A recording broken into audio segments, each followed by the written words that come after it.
चलिए जानते हैं देश और दुनिया के सिलेक्टेड काम की और महत्वपूर्ण 20 बड़ी खबरों को सिर्फ 10 मिनट में। पर अभी तक आपने इस वीडियो को लाइक नहीं किया तो लाइक कर लीजिए, चैनल पर नए हैं तो चैनल को सब्सक्राइब कर लीजिए, साथ में बेल आइकन भी प्रेस कर लीजिए और वीडियो को ज्यादा से ज्यादा शेयर कीजिए। तो चलिए बढ़ते हैं खबरों की ओर। उत्तर प्रदेश विधानसभा चुनाव के 7वें चरण से पहले अखिलेश यादव ने भारतीय जनता पार्टी को झटका देते हुए सांसद रीता बहुगुणा जोशी के बेटे मयंक जोशी को समाजवादी पार्टी में शामिल कर लिया।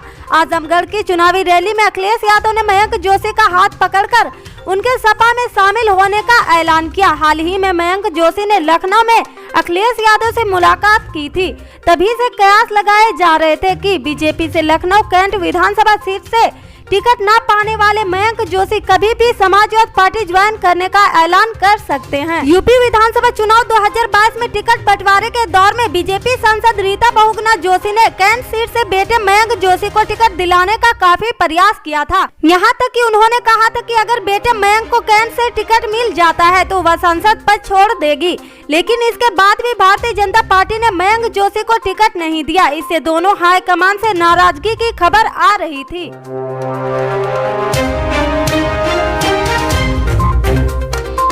कांग्रेस के पूर्व अध्यक्ष राहुल गांधी ने एक बार डीजल पेट्रोल की कीमतों को लेकर मोदी सरकार पर तंज कसा। राहुल गांधी ने ट्वीट के जरिए केंद्र सरकार को कटघरे में खड़ा कर दिया। राहुल ने लिखा, फटाफट पेट्रोल के टैंक फुल करवा लीजिए, मोदी सरकार का चुनावी ऑफर खत्म होने जा रहा। कांग्रेस के पूर्व अध्यक्ष राहुल गांधी ने शुक्रवार को भारतीय जनता पार्टी और प्रधानमंत्री नरेंद्र मोदी पर जमकर प्रहार किया और आरोप लगाया कि भाजपा के लोग धर्म एवं झूठ के नाम पर वोट लेते हैं। साथ ही उन्होंने समाजवादी पार्टी के शासनकाल के कानून व्यवस्था और गुंडागर्दी का मामला उठाया तथा बहुजन समाज पार्टी को भाजपा की बी टीम बताया है। वाराणसी के पिंडरा विधानसभा क्षेत्र में कांग्रेस प्रत्याशी व पूर्व मंत्री अजय राय के समर्थन में शुक्रवार को आयोजित चुनावी जनसभा को संबोधित करते हुए गांधी ने कहा कि भाजपा के लोग पूरे देश में हिंदू धर्म की बात करते हैं। हिंदू धर्म का मतलब सच्चाई है, सत्य है और ये लोग झूठ के नाम पर वोट लेते हैं। उन्होंने सरकार पर मीडिया के लोगों को दाब कर रखने का आरोप लगाया है। उन्होंने कहा कि प्रधानमंत्री मोदी कहते हैं कि वे हिंदू धर्म की रक्षा करते हैं। उन्होंने कहा, नहीं मोदी जी, आप धर्म की नहीं झूठ की रक्षा करते हो, आप अपनी कुर्सी बचाने के लिए असत्य की रक्षा कर रहे हैं।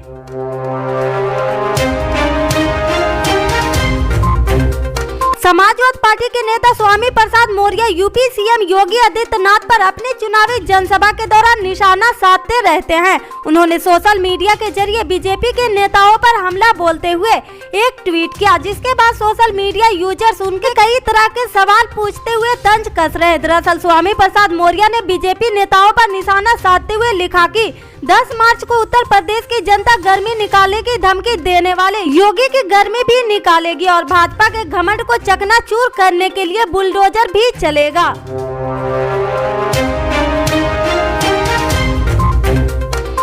यूपी चुनाव के लिए शनिवार शाम को 7वें चरण के लिए चुनाव प्रचार थम जाएगा। चुनाव प्रचार के अंतिम दिन सभी पार्टियां अपना पूरा जोर लगा रही। इसी क्रम में यूपी कांग्रेस ने पीएम मोदी के नमक वाले बयान पर एक बार फिर से हमला बोला। यूपी कांग्रेस ने ट्वीट कर लिखा कि अंग्रेजों ने हम भारतीयों पर नमक का कानून लादा था, जनता ने उन्हें उखाड़ फेंका, अब अंग्रेजों के जासूस नमक का एहसान लाद रहे, जनता इन्हें भी उखाड़ फेंकेगी। दरअसल पीएम मोदी ने एक वीडियो का जिक्र करते हुए कुछ दिन पहले यूपी में कहा था कि एक बुजुर्ग महिला ने कहा कि उसने मोदी का नमक खाया, इसलिए वो बीजेपी को ही वोट देगी। पीएम के इस बयान के बाद से कांग्रेस लगातार बीजेपी पर आक्रमण दिख रही। खुद प्रियंका गांधी अपने हर रैली में इस बयान के लिए पीएम मोदी की आलोचना करती दिख रही। प्रियंका गांधी ने पीएम के नमक वाले बयान पर निशाना साधते हुए कहा कि बीजेपी एक बोरा राशन पकड़वाकर जनता पर एहसान लादने की बात कर रही।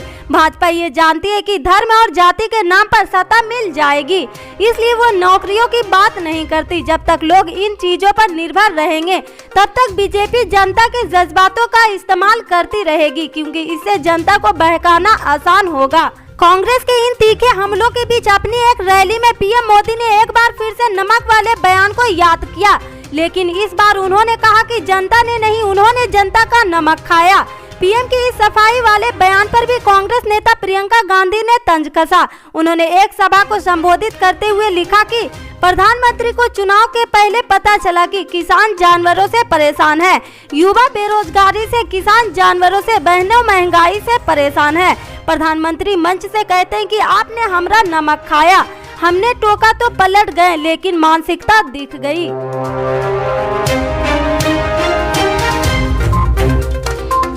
यूक्रेन में मारे गए छात्र नवीन शेखरप्पा ज्ञानगौड़ा का परिवार जहां उसके पार्थिव शरीर के आने का इंतजार कर रहा, वहीं कर्नाटक बीजेपी के एक विधायक ने एक शर्मनाक और विवादित बयान दिया। विधायक ने कहा कि एक डेड बॉडी फ्लाइट में अधिक जगह घेरती है। कर्नाटक के हुबली धारवाड़ निर्वाचन क्षेत्र का प्रतिनिधित्व करने वाले बीजेपी विधायक अरविंद बेलाट ने कहा कि विमान में एक ताबूत के बजाय लगभग 8 से 10 लोगों को बैठाया जा सकता है। वह इस अनिश्चितता पर सवाल का जवाब दे रहे थे कि नवीन के पार्थिव शरीर को उनके गृह नगर हावेरी में कब लाया जाएगा। बीजेपी नेता ने कहा, जब जीवित लोगों को वापस लाना चुनौतीपूर्ण है, तब मृतक को वापस लाना तो और भी कठिन हो गया, क्योंकि एक लाश फ्लाइट में अधिक जगह घेरेगी। उसकी जगह 8 से 10 लोगों को फ्लाइट में समायोजित किया जा सकता है।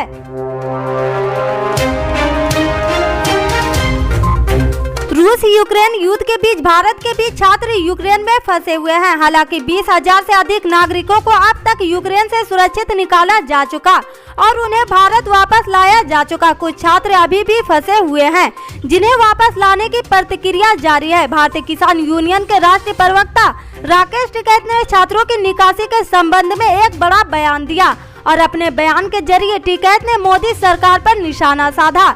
राकेश टिकैत ने एक समाचार चैनल से बात करते हुए कहा कि छात्रों की सुरक्षित निकासी के लिए सरकार कोई प्रयास नहीं कर रही। जो बच्चे बगल के बॉर्डर पर सुरक्षित आ जाते हैं और एयरपोर्ट तक पहुंच जाते हैं, उनसे सरकार नारा लगवाती है, फोटो खिंचवाती है। मोदी कोई देश का भगवान थोड़ी है जो नारा लगवाते हैं। मतलब ये वहां पर भी वोट तलाश रहे कि आखिरी चरण के चुनाव बचे हैं, कुछ न कुछ वोट मिल जाएगा।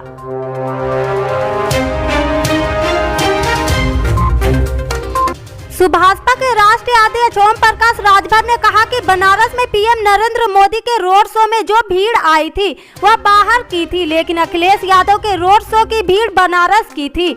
बनारस में एक घाट है 80 घाट, जहां 10 मार्च के बाद 20 लोग मोदी, योगी, शाह, नड्डा आदि सब जाएंगे। Rajbhar town national inter college में शनिवार को आयोजित सपा प्रत्याशी अंकित भारती के समर्थन में जनसभा को संबोधित कर रहे थे।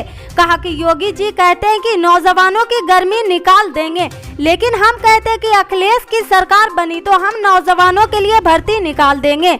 पश्चिम में विदाई हो चुकी और अब पूर्वांचल से विदाई कर साढ़ों को गोरखपुर पहुंचाना है, जहां योगी बाबा शंख बजाएंगे और साढ़ हामी भरेंगे। उनके बीच बोल भी बिगड़े हैं और कहा कि 22 के बाद 24 में मोदी और अमित शाह को गुजरात नहीं भेजा तो असली माँ बाप का औलाद नहीं। उन्होंने आगाह किया कि बाबा साहेब की भीमराव अंबेडकर ने हमें वोट की ताकत सत्ता अपने हाथ में लेने के लिए दिया है, दारू मुर्गा और पैसा लेने के लिए नहीं। आरोप लगाया कि भाजपा के लोग दारू मुर्गा व पैसा बांट रहे। राजभर ने कहा कि योगी जी मुख्तार को गुंडा कहते हैं। अगर मुख्तार गुंडा है तो ब्रिजेश क्या है, जिसके ऊपर 100 से ज्यादा मुकदमे हैं।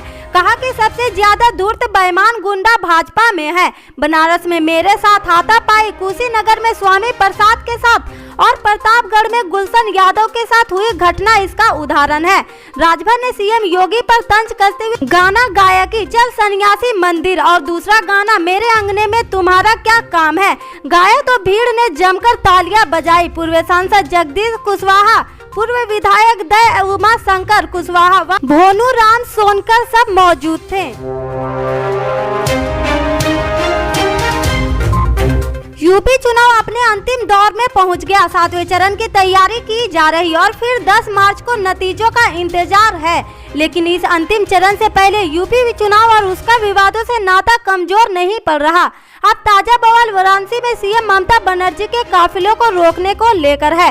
सपा ने आरोप लगाया कि जब 2 मार्च को ममता बनर्जी वाराणसी में प्रचार कर रही थी, तब बीजेपी के कुछ लोगों ने उनके काफिले को रोकने का प्रयास किया, उनके खिलाफ नारेबाजी की गई और उन्हें नुकसान पहुंचाने का प्रयास किया गया।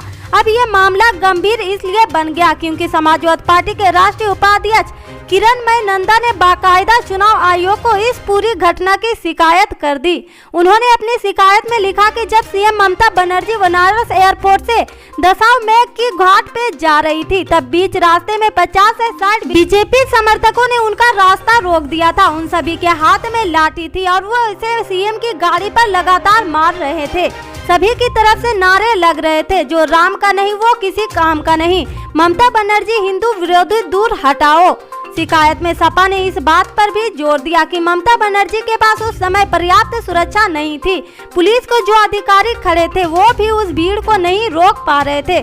सपा की माने तो ये एक साजिश हो सकती है जिसके जरिए सीएम को चोटिल करने का प्रयास किया जा रहा था। इससे आगे की अपडेट्स को जानने के लिए जुड़े रहें हमारे राइट न्यूज के साथ। मिलते हैं फिर बड़ी खबर में, तब तक के लिए जय हिंद।